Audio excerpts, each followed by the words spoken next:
77ನೇ ಗಣರಾಜ್ಯೋತ್ಸವವನ್ನು ರಾಮದುರ್ಗ ಪಟ್ಟಣದಲ್ಲಿ ಅದ್ದೂರಿಯಾಗಿ ಆಚರಿಸಲಾಯಿತು.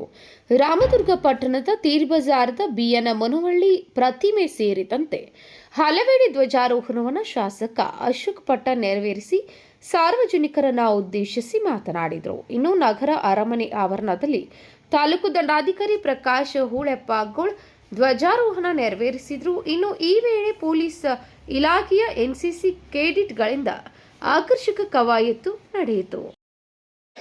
ಅರಮನೆಯ ಆವರಣದಲ್ಲಿ ಈ ನಾಡಿನ ಹಿರಿಯ ಕವಿ ರಾಮದುರ್ಗದ ಹೆಮ್ಮೆಯ ಕವಿ ಡಾಕ್ಟರ್ ಟಿ.ಎಸ್. ಕರ್ಕಿಯವರ ಮಹಾವೇದಿಕೆಯ ಮೇಲೆ 77ನೇ ಗಣರಾಜ್ಯ ದಿನಾಚರಣೆಯ ನಿಮಿತ್ತವಾಗಿ ಧ್ವಜಾರೋಹಣ ಹಾಗೂ ತಾಲೂಕು ಆಡಳಿತದ ಕಾರ್ಯಕ್ರಮದ ವೇದಿಕೆ ಕಡೆಗೆ ಸನ್ಮಾನ್ಯ ತಾಲೂಕಿನ ದಂಡಾಧಿಕಾರಿಗಳು ಶ್ರೀಯುತ ಹೊಳೆಕರೋಳ್ ಸರ್ ಅವರು,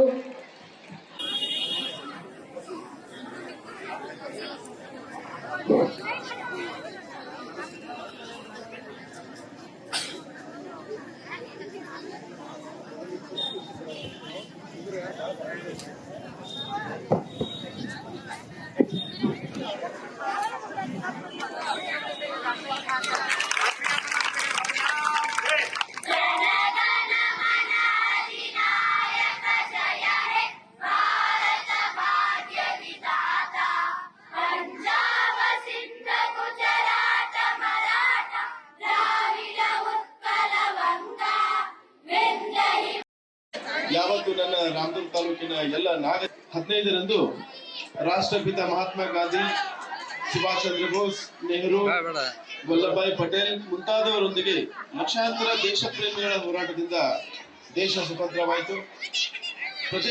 ಪ್ರಜೆಗಳಿಗಾಗಿ, ಪ್ರಜೆಗಳಿಗೋಸ್ಕರ, ಪ್ರಜೆಗಳೇ ನಡೆಸುವ ಸಾರ್ವಭೌಮ ಪ್ರಜಾಸತ್ತಾತ್ಮಕ ಸಂವಿಧಾನದ ರಚನೆಯನ್ನು ಬರೆದ ಭಾರತ ರತ್ನ ಡಾಕ್ಟರ್ ಬಿ.ಆರ್. ಅಂಬೇಡ್ಕರ್ ಅವರನ್ನ ಸ್ಮರಿಸುವುದು ನಮ್ಮ ಆದ್ಯ ಕರ್ತವ್ಯ.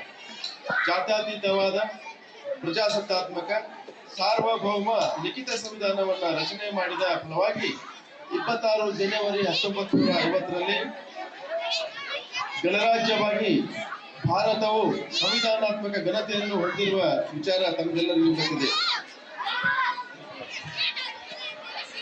ಅದರ ಸವಿನೆನಪಿಗಾಗಿ ಪ್ರತಿ ವರ್ಷ ನಾವು ಜನವರಿ 26ರಂದು ಪ್ರಜಾರಾಜ್ಯೋತ್ಸವವನ್ನ ಆಚರಿಸ್ತಾ ಬಂದಿದ್ದೇವಲ್ಲದೆ ಇಂದು 77ನೇ ವರ್ಷದ ಸಂಭ್ರಮಾಚರಣೆಯಲ್ಲಿದ್ದೇವೆ. ದಶಕಗಳಿಂದ ಭಾರತವು ಅಭಿವೃದ್ಧಿ ಹೊಂದುತ್ತಿರುವ ದೇಶವಾಗಿದೆ. ಜನತೆ ಇನ್ನೂ ಹೆಚ್ಚು ಪ್ರಮಾಣದಲ್ಲಿ ಸಾಕ್ಷರರಾಗಿ ತಂತ್ರಜ್ಞಾನ ಯುಗದಲ್ಲಿ ಸ್ಪರ್ಧಾತ್ಮಕ ಮನೋಭಾವನೆಯನ್ನ ಹೊಂದಿ ಸಂವಿಧಾನ ಪೀಠಿಕೆಯಲ್ಲಿ ಹೇಳಿರುವಂತೆ ಭ್ರಾತೃತ್ವ ಭಾವನೆಯನ್ನು ಹೊಂದಿ ಬಡವ ಶ್ರೀಮಂತ ಗಂಡು ಹೆಣ್ಣು ಎಂಬ ಭೇದ ಭಾವವಿಲ್ಲದೆ ಜಾತಿ ಪಂಥಗಳನ್ನು ಬಿಟ್ಟು ಎಲ್ಲರೂ ಸಮಾನರು ಎಂಬ ಮನೋಭಾವನೆಯನ್ನು ಹೊಂದಬೇಕಾಗಿದೆ. ತಾಲೂಕಿನ ಪ್ರಗತಿಯಾದಾಗ ಮಾತ್ರ ದೇಶದ ಪ್ರಗತಿಯಾಗುತ್ತದೆ.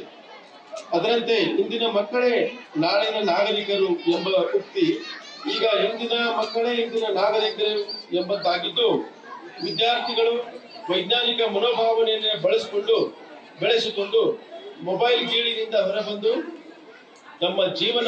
Nikhil Pattar, KMM news, Ramdurg.